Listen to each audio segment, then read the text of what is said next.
Hello, my name is Victoria and welcome back to my channel. And in today's video, we'll be talking about SBTs. If that's something that interests you, stay tuned because you'll be learning all you need to know about this innovation. Yeah, let's jump right into it. NFTs came and everyone became super interested in art. I mean, everywhere you turned, there was just the hype of everyone wanting to own one NFT. But in reality, it wasn't really about their love for art. They were just interested in how they could potentially flip these arts for money. And the craze became so insane. I'm sure you know that. But that is really not the problem. The problem became more when majority could not see the technology itself or what it could potentially become. Everyone became so fixated on how they could earn from it or how they could flip art, how they could sell, projects were rugging, and so many things like that. But you may be thinking, what does all of this have to do with SBT? A whole lot. First, SBT is an acronym for Soul-Bound Tokens. Here's a little bit of background. On the 26th of January 2022, Vitalin, who is the co-founder for Ethereum, published an article titled Soul-Bound on his blog. I'll be adding the link to the article in the description box. In the article, he spoke about the concept of soul-bound items in Minecraft. Minecraft is a game, and these are basically items that once picked up, you can't sell them or transfer them to another player. He explained how introducing this to NFTs may power a shift from NFTs representing just random digital collectibles to representing more personalized assets that cannot be transferred. I'm going to read out some part of the article so that you can get exactly what Vitalik said in the original article. A common criticism of the Web3 space as it exists today is how money-oriented everything is.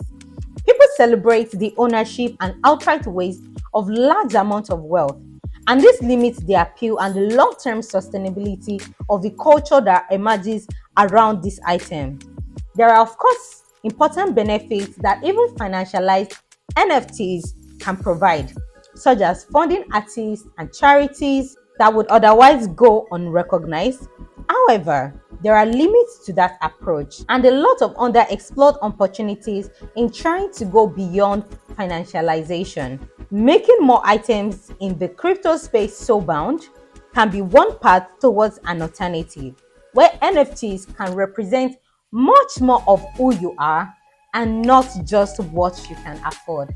That is an excerpt from the article. And by May 2022, the concept of soul-bound tokens was proposed by Vitalin, which I've spoken about earlier, Eric Glenn, and Paul in a document titled Decentralized Societies Finding Web3 Souls, with the goal of addressing the current limitations of NFTs and different decentralized innovations. So I tend to get really excited when I see new innovations in this space, and genuinely, SBTs did get me really excited because I feel like SBTs is a really big step in the right direction for NFTs. I know I said this before, but SBT is an acronym for Soul-Bound Tokens.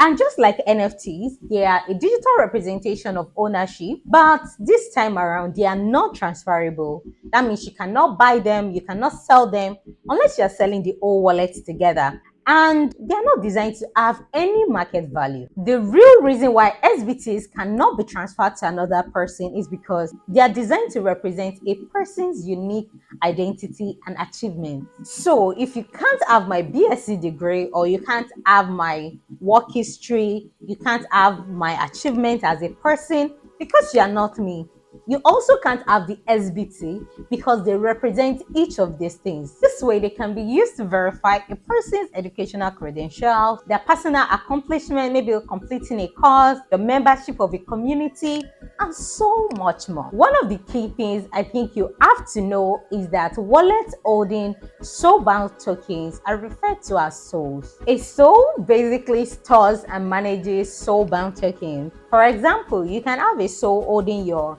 educational history, your achievement, and so many other SBTs you may be holding. SBTs are definitely a game changer for digital identity, and the paper really explored how a lot of Web3 companies will no longer really have to depend on Web2 for identity verification, and how SBTs can really help to enhance a lot of DeFi concepts. Personally, I believe that SBTs could play a very important role in seeing mainstream adoption of digital representation of physical assets, degrees, or personal achievements by governmental organizations and so many other establishments. I really believe that SBTs could potentially bring that structure in place that could make this very possible. What's your thoughts on SBT? If you have any questions too, feel free to drop them in the comment section.